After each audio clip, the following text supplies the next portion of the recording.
Nuevamente les doy la bienvenida a todos. Gracias por acompañarnos en esta sesión virtual que iniciamos en plena pandemia y es un gusto poder revisar todos estos temas de interés con ustedes. Este tema no es tan frecuente, pero no por eso deja de ser importante de conocer y sobre todo de pensar en ello y en el diagnóstico diferencial. Para mí es un gusto poder presentar a la doctora Mariana Pinzón, quien ella es médico radiólogo, se hizo en el grupo CT Scanner y posteriormente hizo un año de imagen mamaria. Ya nos ilustró en algunos meses anteriores en una bella plática y ahora nos va a exponer este tema. Así que bienvenida, Mariana, y gracias por aceptar presentarlo. Muchas gracias, doctora. Buenas noches para todos. Para mí es un placer estar con ustedes de nuevo. Vamos a hablar el día de hoy acerca del carcinoma mamario oculto. Es importante conocer que, por definición, se presenta con una linfadenopatía axilar sin evidencia clínica, mastográfica o por ultrasonido de un cáncer mamario, pero sí con una corroboración histopatológica compatible con un primario de mama. Pertenece al subgrupo de cáncer de sitio primario desconocido. Este cáncer de sitio primario desconocido corresponde entre el 4 y el 5% de todos los carcinomas invasivos. Tiene una frecuencia baja, menor al 1%. Su incidencia de presentación máxima corresponde aproximadamente a los 55 años de edad. La historia natural es poco clara, es por ello que esta patología corresponde pues, a un desafío clínico para el médico tratante cuando se presentan estos pacientes. Quiero ilustrarlos inicialmente pues, con un caso de una paciente femenina de 74 años, sin antecedentes personales ni familiares de importancia, es una gesta 2x2. El motivo del estudio en esta paciente fue el chequeo de rutina anual. Tenemos aquí las proyecciones de mastografía digital, proyecciones craneocaudales, las cuales tenemos pues tejido fibroglandular, calcificaciones bilaterales benignas, ningún hallazgo que nos llame la atención en estas proyecciones. Esta es la proyección mediolateral oblicua y en esta sí nos llamaba la atención estos nódulos radiopacos hacia la región axilar de la mama izquierda, los cuales tienen pues aumento en la densidad, una morfología redonda. Hicimos el ultrasonido en este paciente y nos dimos cuenta pues que había nódulos redondos, algunos ovoideos, con vascularidad periférica pero con pérdida del hilio graso, es decir, compatibles con ganglios anormales. Es por ello que en esta paciente sugerimos una correlación con estudio histopatológico y como el estudio de ultrasonido es en el que mejor se visualizaban, pues guiado por este método de imagen. También en este paciente recomendamos realizar un PET-CT de cuerpo entero. ¿Por qué? Porque este paciente pues, no tenía ningún antecedente de importancia personal ni familiar, no encontrábamos en la mama ningún hallazgo que nos hiciera sospechar de un primario a este nivel y además pues, por la edad de esta paciente. Tiene 74 años y definitivamente queríamos ver cómo estaba todo. Le dimos una clasificación de BIRAX 4B en este momento. Se hizo la biopsia guiada por ultrasonido y el diagnóstico histopatológico arrojó un resultado de carcinoma lobulillar pleomórfico. Esta paciente se le realizó el tratamiento con disección a nivel axilar de los ganglios que tenía y radioterapia de toda la mama, ya que correspondía pues, a un cáncer oculto de mama. En términos generales, el tratamiento en estos pacientes ha variado mucho. Ha ido desde el abordaje inicial, que fue una mastectomía radical en estos pacientes, en la cual se veía que con esto no se aumentaba ni la supervivencia, ni se aumentaba el riesgo de metástasis a distancia o el riesgo de tener recidivas a nivel locorregional. Es por eso que se consideró después la cirugía conservadora. ¿Cirugía conservadora de dónde? Pues en la literatura nombran que como el cuadrante superexterno del lado izquierdo es el más afectado, si de ese lado era que tenían los ganglios, pues de ese lado se hacía la cuadrantectomía. Si era del derecho, pues de ese lado se realizaba, pero era el cuadrante superexterno. Sin embargo, se encontró que eso tampoco era viable, ya que algunas veces podía estar el cáncer pues, en algún otro de los cuadrantes. Es por esto que posteriormente se decidió hacer una resección de los ganglios axilares. Estos pacientes se veían beneficiados, además de esto, de hacer radioterapia de la mama completa. Es por esto que en el 2019 la Red Nacional Integral de Cáncer colocó unos lineamientos acerca de cómo se manejaban estos pacientes. En aquellos pacientes que solamente le encontráramos un nódulo en la región axilar, es decir, el ganglio anormal o los ganglios anormales, se recomendaba hacer mastectomía más una resección de los ganglios axilares, o hacer la resección de los ganglios axilares con radioterapia de toda la mama, que también era una opción importante. En aquellos pacientes que después de haberle hecho un estudio de extensión encontraran que ya estaba en un estadio 2 o 3, además del tratamiento que acabamos de nombrar, también se recomendaba hacer quimioterapia sistémica. El pronóstico en estos pacientes entonces va a ser en sí alto. La tasa de supervivencia a 5 años va a ser del 75%. Esta va a depender muchísimo del estado de los ganglios linfáticos axilares, que corresponden al número de ganglios que hayan dado positivos después de su resección y al tamaño de estos también. Entonces ese es el factor pronóstico más importante. Dentro de esta patología, pues debemos tener en cuenta varios diagnósticos diferenciales. Nombramos aquí algunos de ellos: el linfoma no Hodgkin, procesos granulomatosos como la tuberculosis, como la sarcoidosis, procesos infecciosos, enfermedades autoinmunes como la artritis reumatoidea, el lupus eritematoso sistémico, enfermedades como la enfermedad de Castleman, por ejemplo, que vamos a revisar un poquito más adelante, pacientes con mamaplastía de aumento por transminación del silicón, es decir, por paso del silicón en implantes que estaban íntegros o antecedente de ruptura previa a estos implantes y por lo cual pues, los ganglios se convierten en depósitos secundarios del mismo pues, material de silicón, ¿no? Y más recientemente hemos encontrado cómo la vacunación por SARS-CoV-2 nos ha generado también algún tipo de hallazgos a nivel axilar, algunos de ellos palpables de estos ganglios y por los cuales algunos de los pacientes pueden consultar o simplemente puede ser un hallazgo incidental en los diferentes estudios de imagen de la mama. Entonces vamos a ver uno de los casos. Esta paciente femenina de 77 años tenía un antecedente de importancia de una hermana con cáncer mamario, personales ninguno de importancia, y su motivo del estudio fue por palpación de un nódulo a nivel de la axila izquierda. Hicimos las proyecciones mediolaterales oblicuas de mastografía digital y nos llamaba la atención en esta paciente a nivel de la axila izquierda estos nódulos radiopacos aumentados de tamaño, los cuales al realizar el ultrasonido corroboramos. Este es un gran nódulo lobulado, hipoecoico, con diámetro mayor de 28 milímetros. Este ya era palpable, que era el sitio referido por la paciente, y además de esto encontrábamos otros ganglios en la axila homolateral con engrosamiento cortical hasta de 5 milímetros. A esta paciente es por esto que le damos un BIRAX 4 por las adenopatías axilares que estábamos viendo y sugerimos también pues, la correlación histopatológica de esta paciente. Se realizó la biopsia a la paciente, vemos acá cómo está la aguja de corte dentro del ganglio a nivel de cola de mama que se extendía hasta la axila del lado izquierdo.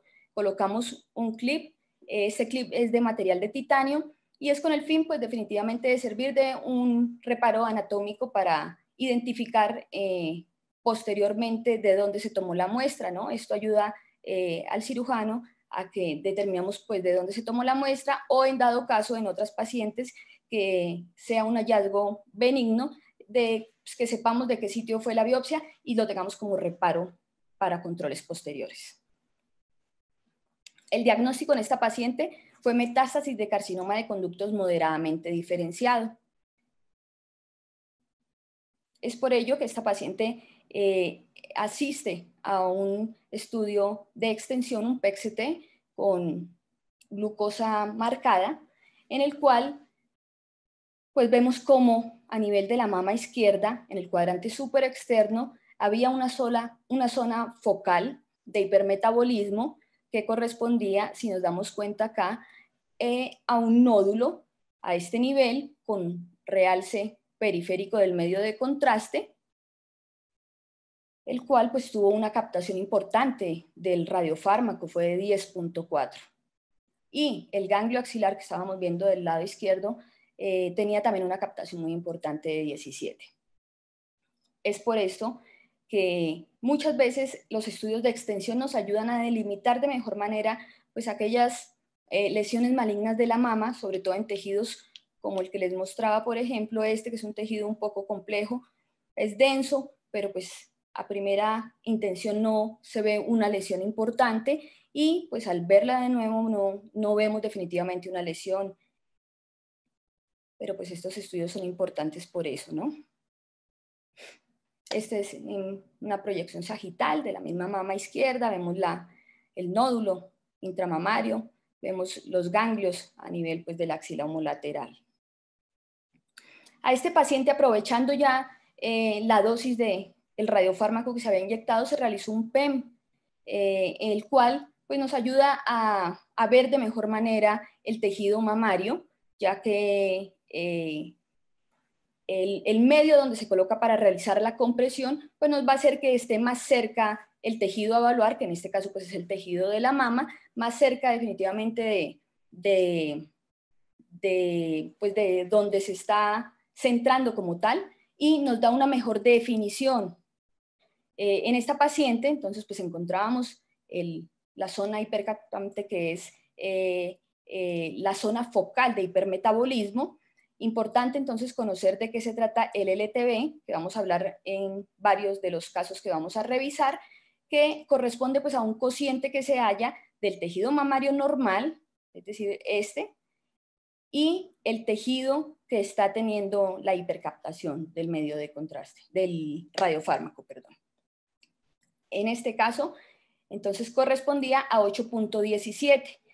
Recordemos que lo normal es de 2.5 menor a esto.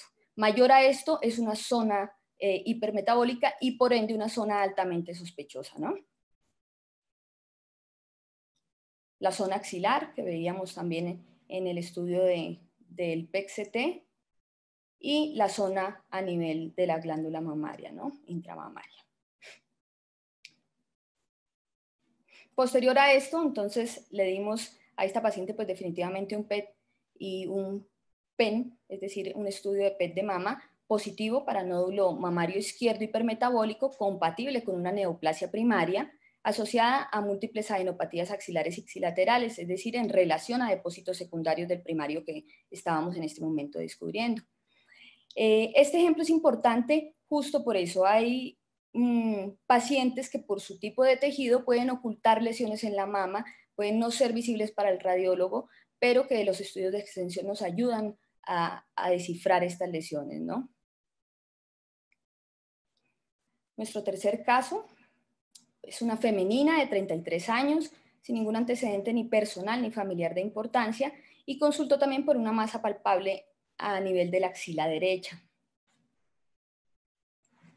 En esta paciente le hicimos proyecciones de mastografía digital, mediolaterales oblicuas, y nos llamaba la atención ganglios a nivel axilar derecho, los cuales estaban aumentados de tamaño, aumentados de densidad.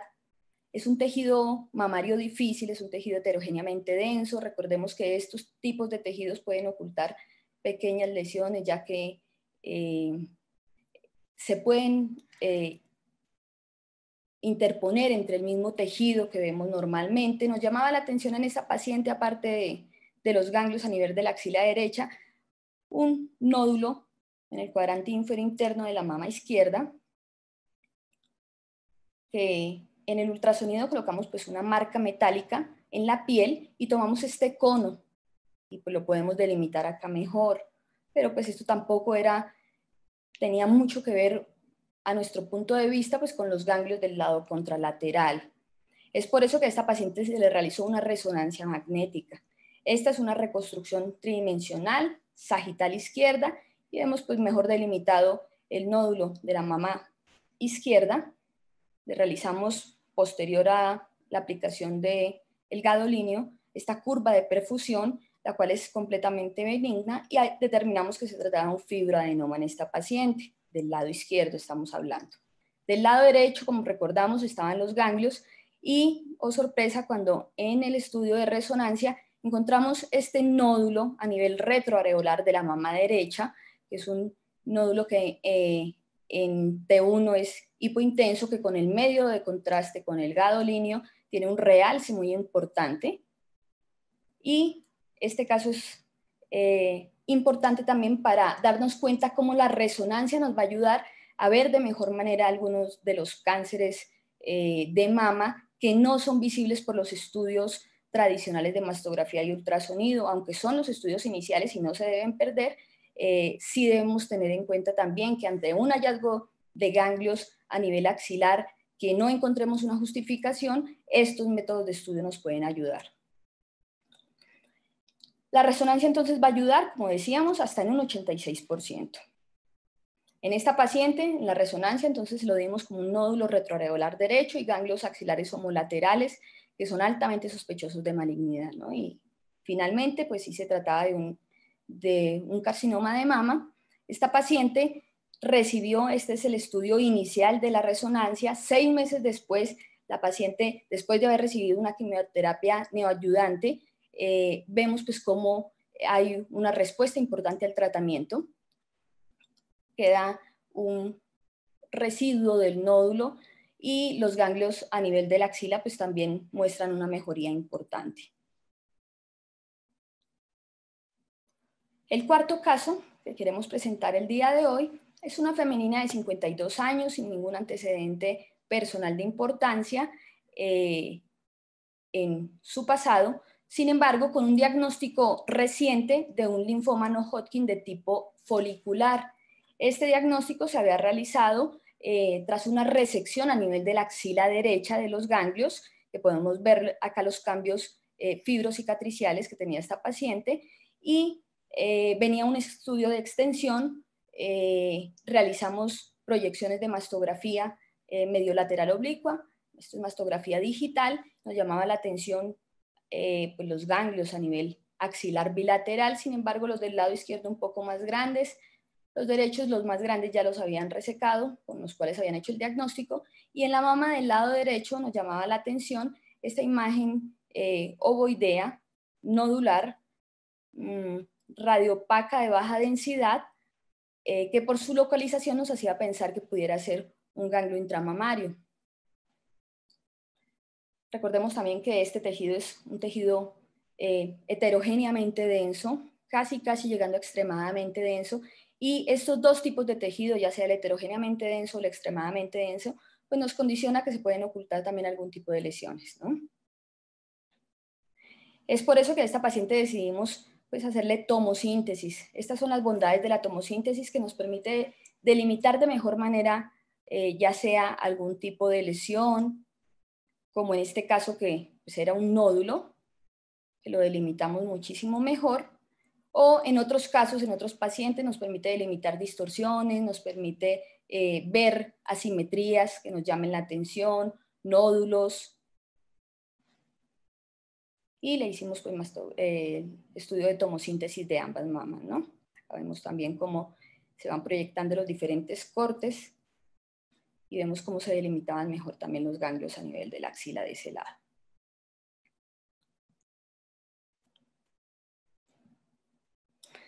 Entonces, se llevó a cabo la inyección del radiofármaco, glucosa marcada, y le hicimos el PEM a esta paciente. Entonces vimos cómo en la mama derecha, el nódulo que nos llamaba la atención, sí tenía un hipermetabolismo focal y un LTB de 4.7, mientras que del lado izquierdo los nódulos que veíamos a nivel axilar que correspondían con ganglios tenían un LTB de 7.1, es decir, zonas hipermetabólicas en ambos lados. Del lado derecho, como decíamos, el ganglio intramamario, del lado izquierdo, pues los ganglios axilares. El PET-CT de esta paciente, entonces nos mostraba muchísimo mejor el ganglio intramamario y nos mostraba pues los ganglios axilares, no solamente del lado izquierdo, del lado derecho también, aunque un poco más pequeños. Y además de esto, en esta paciente pues tenía también adenopatías a nivel cervical, a nivel axilar bilateral, retroperitoneal, inguinales bilaterales e inclusive a nivel de hueco popliteo de una de sus piernas. Entonces sí tenía un involucro bastante grande de esta paciente. Es por esto que este PET-CT lo vimos pues como positivo para actividad tumoral supra- e infradiafragmática del proceso linfoproliferativo que ya conocíamos, que era el linfoma en esta paciente, y con involucro esplénico y óseo, y es por esto que en la clasificación de X5. Nuestro quinto caso clínico corresponde a una mujer de 19 años, sin ningún antecedente personal, quien consultaba por un nódulo palpable a nivel de la axila izquierda. Le realizamos el ultrasonido y encontramos en el sitio referido por ella y de manera palpable, que era la axila izquierda, pues este gran nódulo. Era un nódulo ovoideo, heterogéneo de predominio hipoecoico, con diámetro mayor de 48 milímetros más o menos, altamente vascularizado, si se dan cuenta acá con el Doppler color. Pero además de esto, en la axila homolateral habían otros, no tan grandes, un poco más pequeños, pero ovoideos o redondos algunos, con pérdida de hilo graso, que también pues eran altamente sospechosos, ¿no? Obviamente este es el hallazgo primordial. A esta paciente se le realizó la resonancia magnética y veíamos cómo se delimitaba el nódulo grande que habíamos visto en el estudio de ultrasonido. En T1 es hipointenso, con el medio de contraste veíamos que había un realce importante del gadolíneo. Es por esto que este estudio de resonancia con ultrasonido complementario que le habíamos realizado, lo dimos como adenopatías axilares izquierdas y que recomendábamos la correlación histopatológica de la primera que les había mostrado, que era la más grande, lo dimos con un BIRAX 4. La paciente asiste a la biopsia, vemos la aguja de corte y vemos cómo colocamos el clip también en el punto donde en este ganglio, que fue donde se tomaron las muestras, y en el reporte histopatológico se trató de una enfermedad de Castleman. Esta enfermedad, entonces, es importante conocer por definición de qué se trata. Es un trastorno linfoproliferativo, pero es un trastorno linfoproliferativo benigno, en el cual hay una hiperplasia de las células a nivel de los ganglios. Esta se puede presentar en cualquier sitio, ya sea en las axilas, en las ingles, hay documentados casos a nivel de las ingles y no tiene una predilección en sí por una edad, aunque se decía que se ha encontrado en los casos que son de personas mayores generalmente. Esta paciente recibió manejo con resección axilar izquierda. Quitaron el nódulo grande que veíamos, el ganglio de 48 milímetros. Posteriormente la paciente viene en septiembre del 2020 a un estudio de PET-CT, a un estudio de extensión. Entonces veíamos cómo, además del ganglio grande que ya le habían quitado, habían otros ganglios pequeños que también tenían hipermetabolismo de 5.4 y los cambios quirúrgicos que había tenido la paciente por la resección del ganglio axilar de este lado, pues también tenían una captación, que esto es normal y habitual verlo también, ¿no? Entonces hay un poco de engrosamiento de la piel por los cambios y tenían pues una captación de 2.8.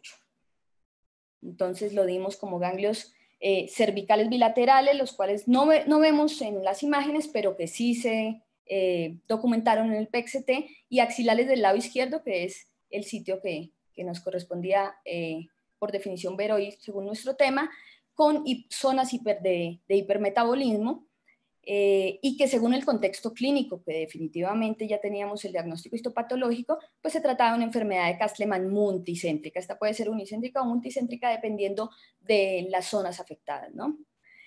y los cambios posquirúrgicos de los tejidos blandos pues, a nivel de la misma axila por la resección.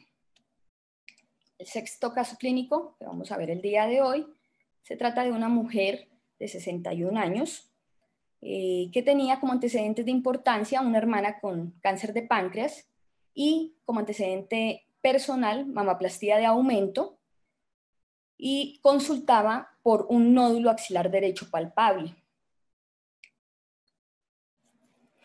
Esta paciente, pues, como recordamos, tenía implantes. A estas pacientes por protocolo realizamos entonces 4 proyecciones de cada una de sus mamas. Las primeras son proyecciones de mínima compresión, se llaman estas, que son para valorar la integridad de los implantes. Se toma el cráneo caudal de cada una de las mamas, mastógrafo digital. Vemos que se trata pues, de un tejido un poco denso también.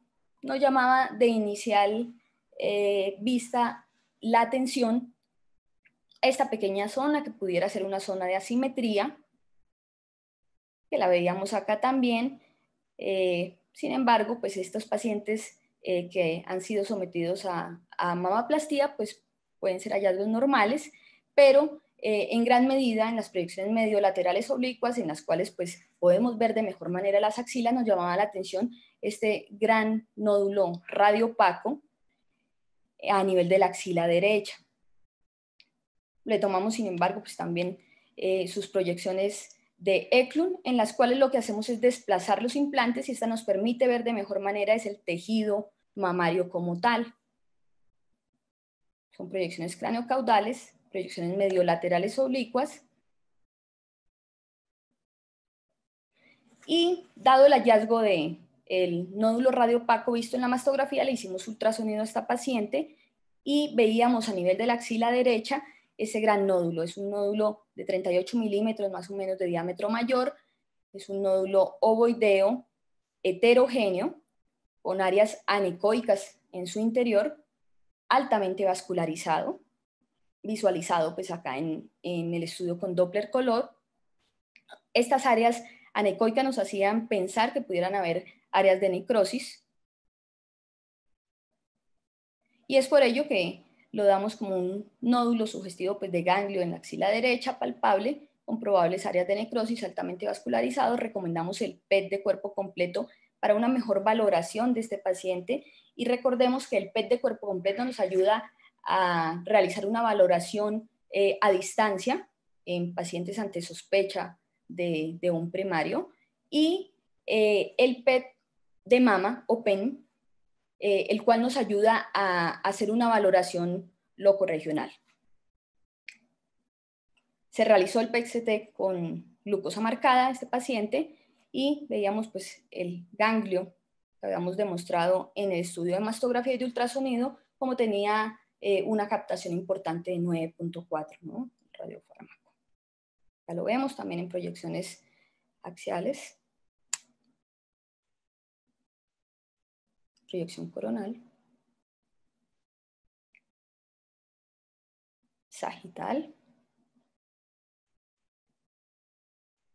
Y el PEM, que se lo hicimos aprovechando también pues, la inyección del mismo radiofármaco en esta paciente, y la zona que nos había llamado un poco la atención en la mastografía, que sin embargo no veíamos ningún tipo de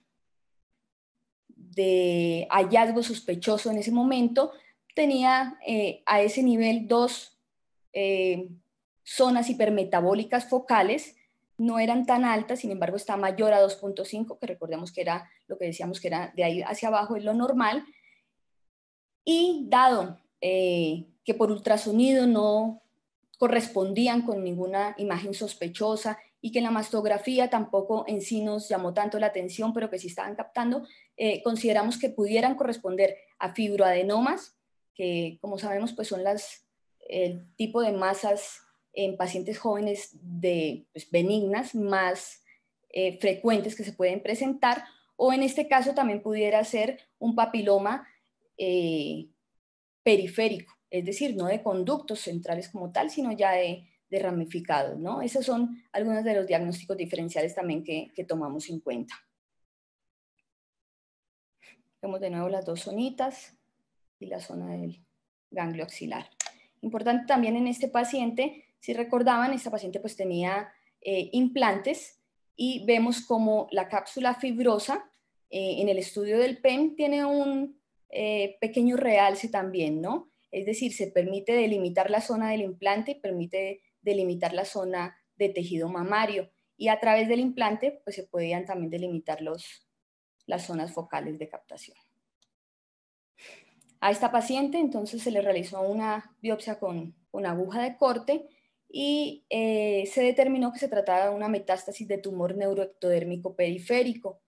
Esta paciente fue llevada a salas de cirugía, se realizó una biopsia excisional y dentro del diagnóstico ya del estudio de la pieza histológica como tal, se corroboró que se trataba de un hidradenoma apócrino. Este es un tipo de neoplasia benigna poco común de las glándulas sudoríparas, no es muy común, es infrecuente y generalmente se presenta como un nódulo único menor a 3 centímetros, en este caso era casi de 4 centímetros, era más o menos de 3.8 en nuestros estudios y pues que se determinaba de eso, ¿no? Nos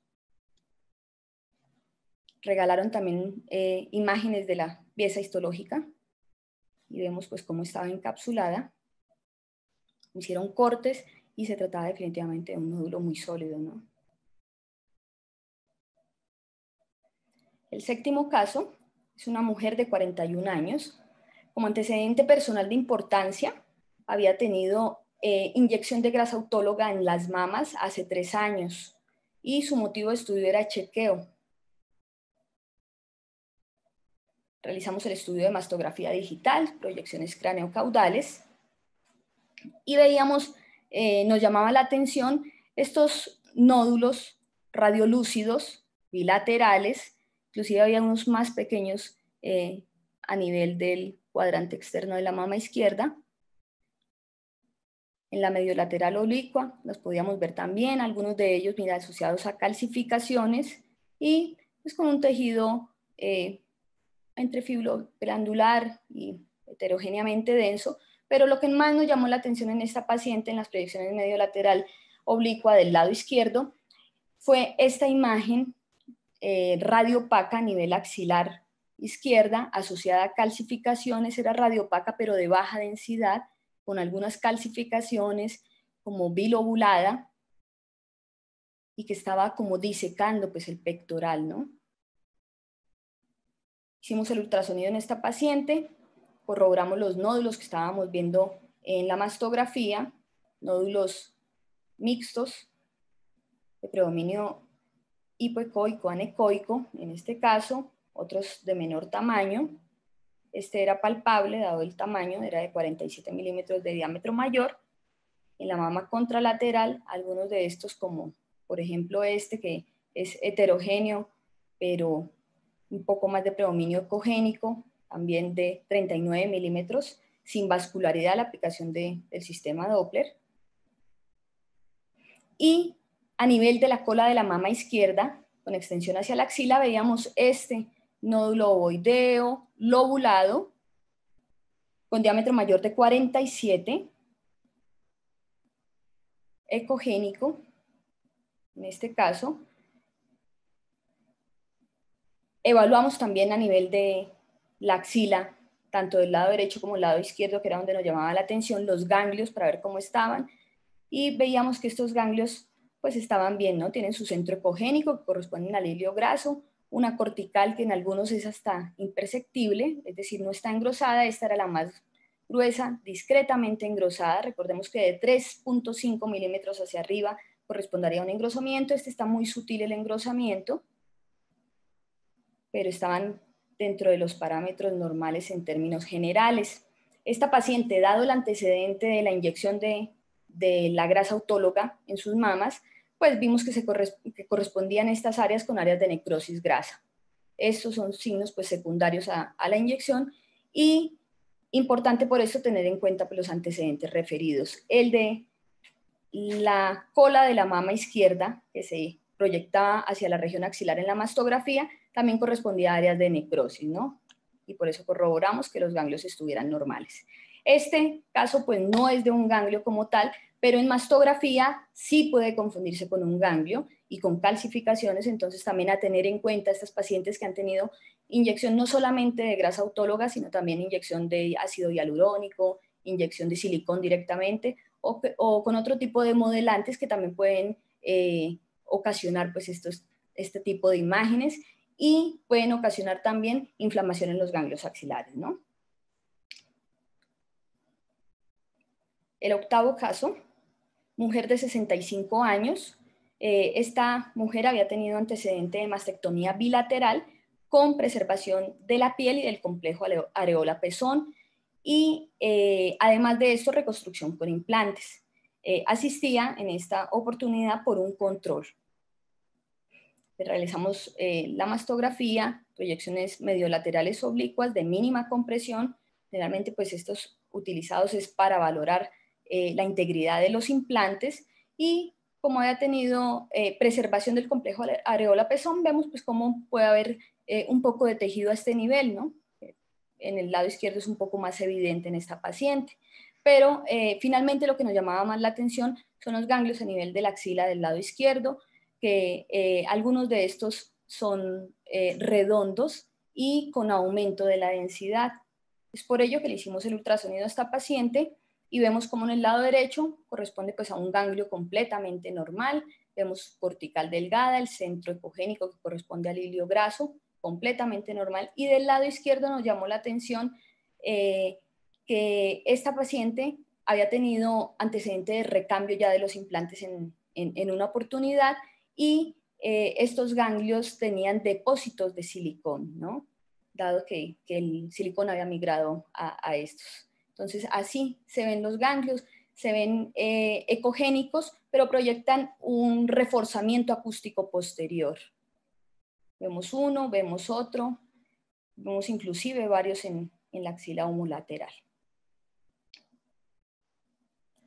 Y en esta paciente también a nivel intercostal, habían ganglios que también habían tenido pues el depósito de este silicón que había migrado a este nivel, ¿no? Entonces, es por eso que no todo ganglio que veamos con aumento de la densidad a nivel axilar tiene que corresponder con una lesión neoplásica, ¿no? En la mama. Debemos también tener en cuenta el contexto clínico, en este caso, pues el antecedente del recambio de implantes. Este estudio definitivamente es un BIRAX 2 porque se trataba solo de los depósitos. Noveno caso clínico es una mujer de 71 años con un antecedente de mamaplastía de aumento hace 15 años y como antecedente importante vacunación reciente en el miembro superior izquierdo. Asistía a un control de rutina anual. En las proyecciones mediolaterales oblicuas de mínima compresión veíamos cómo habían unos ganglios a nivel de la axila izquierda con pérdida de la morfología. Este está muy redondo, están aumentados en densidad.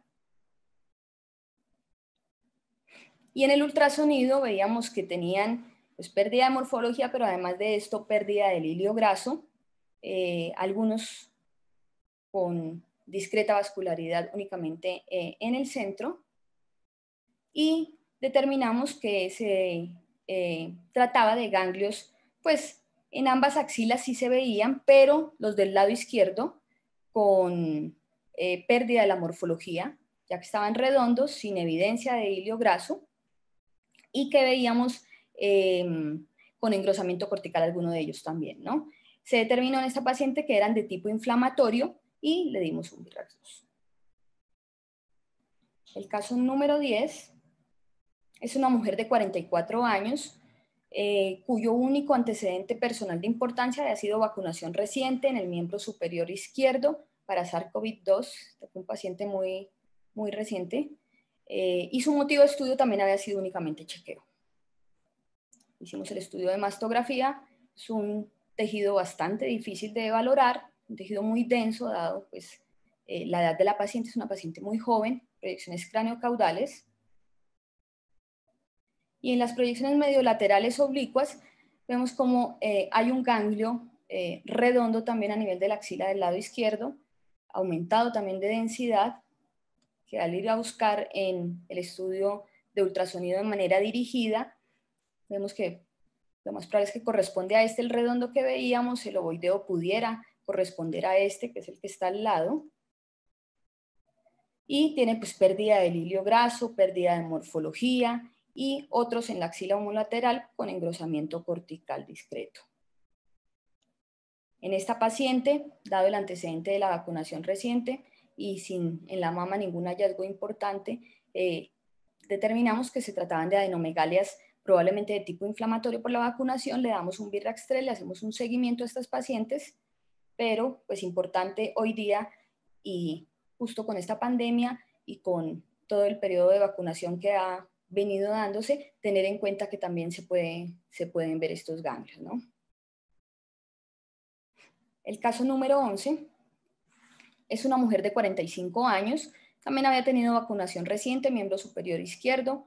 El motivo del estudio era un nódulo supraclavicular homolateral palpable por la paciente y por su médico.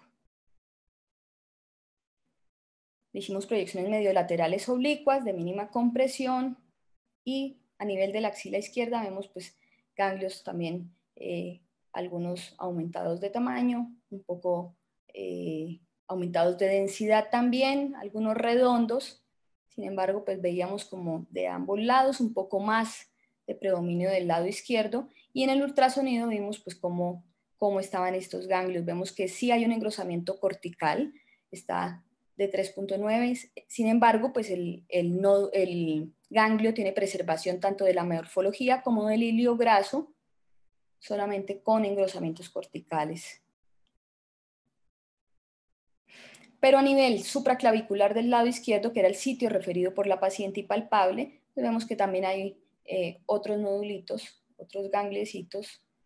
Este, por ejemplo, muy limítrofe con la cortical, y eran palpables.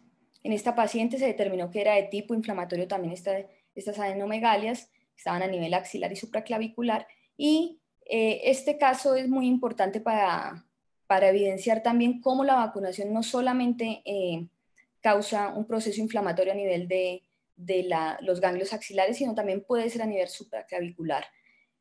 Obviamente hay que ver el contexto clínico de estos pacientes, no nos podemos ir ni por uno ni por el otro, hay que ver la mama, hay que determinar que no se trate de una lesión de mama, pero que estos casos son cada vez más frecuentes pues, en nuestro ámbito día a día. Hemos visto muchísimos pacientes con adenomegalias axilares por vacunación y pues ya hay estudios inclusive acerca de si algún tipo de vacuna u otra puede ocasionar o más adenomegalias o menos, algunas de ellas palpables, otros pacientes pueden cursar sin adenomegalias, pero definitivamente para el tema que tratábamos el día de hoy, que es el carcinoma oculto de mama, debemos tener en cuenta también que hay que definitivamente pensar en este tipo de proceso inflamatorio, ¿no? Y eso sería todo. Agradezco mucho la atención que tuvieron y espero haya sido de ayuda esta pequeña charla que hicimos.